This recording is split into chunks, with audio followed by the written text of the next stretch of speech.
अस्सलाम वालेकुम। तो ये पर्सनल आइडेंटिटी वाला चैप्टर वैसे बहुत औखा लग रहा होता है, बट अच्छा चैप्टर है, ये आसान सा है चैप्टर। तो मैंने तो इसको शहबाज से किया था। क्यों, मैंने वैसे इसको पारिक से भी देखा था, बट ना पारिक के अंदर और शहबाज के अंदर बहुत मिनिमल चेंजेस थे, वरना मैक्सिमम इसी तरह था। तो शहबाज में ज़्यादा अच्छे से करके लिखा हुआ होता है, तो इसलिए आई चोज़ शहबाज।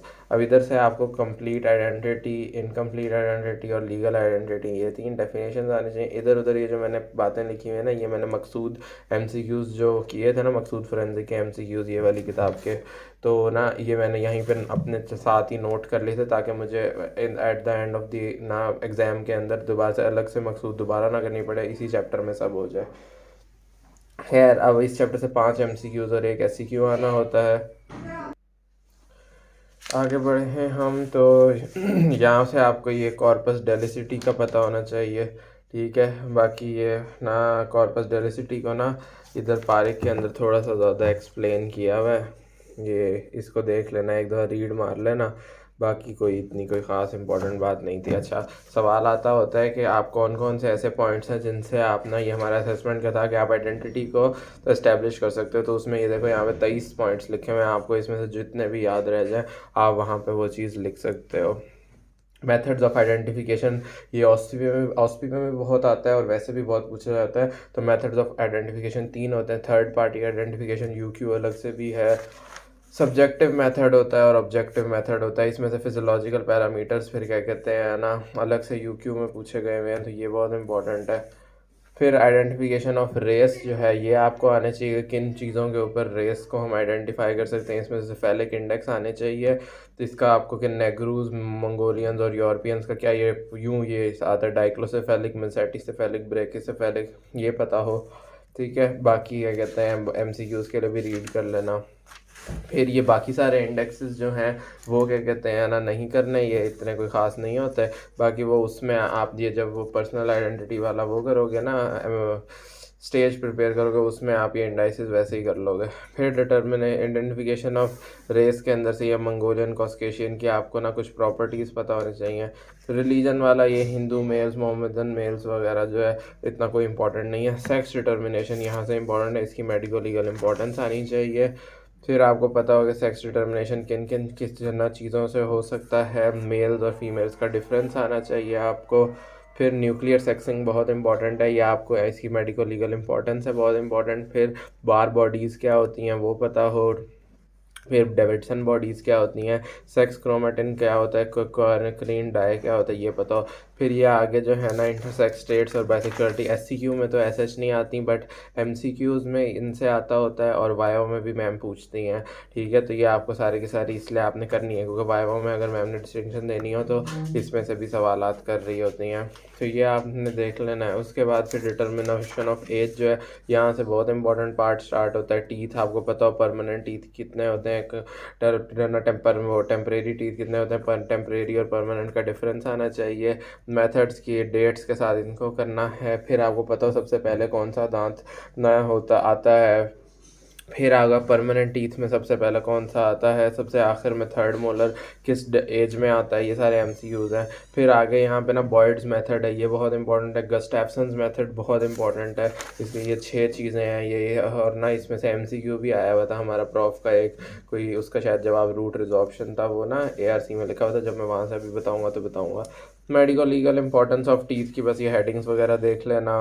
उसके बाद फिर एज डिटर्मिनेशन जो है ना, अब ये एज डिटर्मिनेशन जो है ना, अब ये पारिक में ना as determination of ossification of bones, अब ये ना पारिक में बहुत बड़ा दिया हुआ है, और ये जैसे दिया हुआ है ना वो याद नहीं हो सकता, इतना ज़्यादा दिया हुआ है ये। यानी ऑसिफिकेशन ऑफ बोन्स यहाँ से स्टार्ट है, और ये सारा का सारा ना बहुत सारी वैल्यूज़ वगैरह दी हुई हैं ये। तो इसलिए ना इसका आसान तरीका यही रहता है, आप मकसूद फोरेंसिक जो है ना उसको खोलो, तो मकसूद फोरेंसिक जो है ना उसको खोलो, और उससे एमसीक्यू पॉइंट्स जो है ना वो लिख लो, क्योंकि वही सिर्फ आ सकते हैं एमसीक्यू में, बाकी सारे तो वैल्यूज़ याद होने नहीं वाली। तो मैंने यही किए, जो सारे लिखी हुई हैं ये वही मकसूद से लिखी हुई हैं इसी टॉपिक के ऊपर। यहाँ पे अच्छा ये चीज़ इंपॉर्टेंट है कि आपने एक्सरे जब कराना होता है तो बच्चों के अंदर रिस्ट से करते हैं, एडल्ट्स में फिर रिस्ट और एल्बो से, शोल्डर और नी भी कर लेते होते हैं ये, तो ये चीज़ इंपॉर्टेंट है एमसीक्यू वगैरह के लिहाज से। फिर आगे ना ये क्रॉगमैन चेंजेस यहाँ पे बहुत ज़्यादा करके लिखे हुए हैं। ये सारे जो मैंने पॉइंट्स हैं ये वही मकसूद के MCQs से हैं, को 50 एक MCQs हैं, तो वही लिखे हुए हैं। ये क्रॉगमैन चेंजेस NRA से करने हैं। NRA का टेबल है वो मैं दिखाता हूँ बोल के। फिर हमारे पास ये सारी चीज़ें में ये इससे SCQ वगैरह कोई भी नहीं आना इस सारी चीज़ से, तो ये स्किप ही कर लो तो वो ना सही रहता है। ये सब चीज़ें में वही इसकाते हमारे इसकाते जानिन मैं लॉ में बता चुका हूँ, वही सब चीज़ें ये भी नहीं करनी है आपने, कुछ भी नहीं इसमें से करना आपने। रीड कर लेना MCQ के लिहाज से, वगरना SCU में कभी कुछ नहीं आता इसमें से। फिर यहाँ से इम्पोर्टेंट चैप्टर का पार्ट स्टार्ट होता है, ये एंथ्रोपोमेट्री। ठीक है, ये एंथ्रोपोमेट्री इंपॉर्टेंट है, बर्टेलॉन सिस्टम रही है, ये आपको पता हो इसके अंदर ना क्या होता है। इसकी यहाँ पे वैसे तो यहाँ पे तो काफ़ी सारे लिखे हैं 14 के करीब, लेकिन पारिक में 11 हैं, तो 11 ही आपको आने चाहिए। ARC में भी 11 ही हैं। डिसएडवांटेजेस इसके क्या हैं ये आने चाहिए। फिर फिंगरप्रिंट, गैल्टन सिस्टम, डेक्टाइलोग्राफी, डर्मेटोग्लाइफिक्स ये पता हो आपको इसमें। फिर आपके पास ना ये प्रिंसिपल पता हो। फिर क्लासिफिकेशन आनी चाहिए आपको, बहुत इंपॉर्टेंट है। फिर ये सारे पॉइंट्स भी MCQ के लिहाज से बहुत इंपॉर्टेंट हैं। फिर आपके पास ना टाइप्स पता हो, प्लेन होता है, रोल्ड होता है। उसके बाद इसकी ये मेडिको लीगल इंपॉर्टेंस आनी चाहिए आपको, और एडवांटेज ऑफ गैल्टन सिस्टम भी UQ है। फिर ये पोरोस्कोपी या लोकार्ड्स मेथड इंपॉर्टेंट है, ये आपको आना चाहिए है। फिर टैटू मार्क्स जो है ना, तो इसमें से आपको ये टाइप्स ऑफ डाइज में पता हो और ना ड्यूरेबिलिटी के लिहाज से पता हो। फिर ये सारे MCQ की बातें हैं बाकी, कि रिवीलिंग किस तरह होती है टैटू मार्क्स की, ये सब ये मेडिको लीगल इंपॉर्टेंस, लेकिन इसका UQ स्कार की डेफिनेशन आनी चाहिए, करेक्टरिस्टिक्स वाली हेडिंग्स आनी चाहिए, और एज ऑफ स्कार आनी चाहिए, ये बहुत इंपॉर्टेंट है। फिर आगे बढ़ें तो आगे ये इतनी कोई नहीं, बस यहाँ से MCQ ये आया हुआ था। ऑक्यूपेशनल मार्क्स बड़े इंपॉर्टेंट हैं, ठीक है, ये आपको आना चाहिए। कुछ ऑक्यूपे जिस तरह आपके पास ना उसने कहा हुआ है कि जो ये होते हैं कैलोसिटीज़ बनती होती हैं किन लोगों के अंदर, वो डेंटल मैकेनिक्स में, ब्लैक स्मिथ्स वगैरह में, माइनर्स वगैरह में, लेबर वालों के जो ना उनका वेजाइना का अक्सर पोस्टीरियर कमिशर का रप्चर हुआ हुआ होता है। कॉबलर्स का depression in the lower part of the sternum हुआ हुआ होता है। टेलर्स वाला MCQ आता है कि ना टर्मिनल फैलिंग्स जो होता है लेफ़्ट फिंगर का, उसके अंदर रफ स्किन होती है, तो ये इस तरह करके। फिर ये मास डिज़ास्टर के अंदर हमने किन किन चीज़ों से करना होता है, ये हेडिंग्स करनी है आपने सिर्फ। फिर लेकिन यहाँ पे ना सुपर इम्पोजिशन फोटोग्राफी है, ये आपको आनी चाहिए। फिर ये हमारा स्टैंड अप का सवाल था कि क्लोथ से किस तरह आप ना आइडेंटिटी कर सकते हो फाइंड, तो ये आपको आना चाहिए। अच्छा, अब क्लोथिंग वाले के बाद ना अब हम बड़े ही इंपॉर्टेंट पार्ट पे बढ़ रहे हैं, ये वाला। इसमें ना मेल और फीमेल के ना डिफरेंट बोन्स के अंदर डिफरेंसेस हैं, ये स्केलेटल डाटा है और बहुत इंपॉर्टेंट है। स्टेज जब होती है ना आपकी पर्सनल आइडेंटिटी वाली, उसमें भी ये बहुत इंपॉर्टेंट डिफरेंसेस हैं।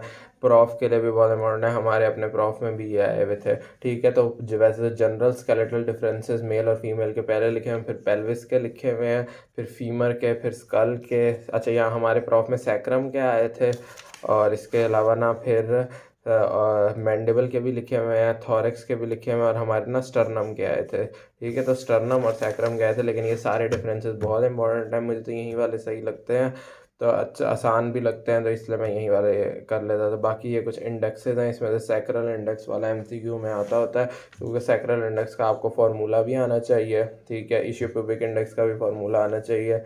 फिर ये आपके पास स्टेचर डिटर्मिनेशन होती है, इसको एक दफ़ा रीड कर लेना। बाकी कोई इतनी कोई ख़ास ये चीज़ इंपॉर्टेंट थी नहीं। बाकी यहाँ से शहबाज से इसी इतना ही करना था आपने। बाकी अब अगर हम आ जाए NRA पे, ये NRA का चैप्टर नंबर 5 बनता है। एंड से मैं ये स्टार्ट कर रहा हूँ चैप्टर नंबर 5। तो आपने ये वाला टेबल अच्छे से करना है, ठीक है। ये डायग्राम में उन्होंने बार बॉडीज़ और ना डेविडसन बॉडीज़ वगैरह दिखाई हुई हैं, ये तो आपको ये अच्छे से आनी चाहिए, डायग्राम भी।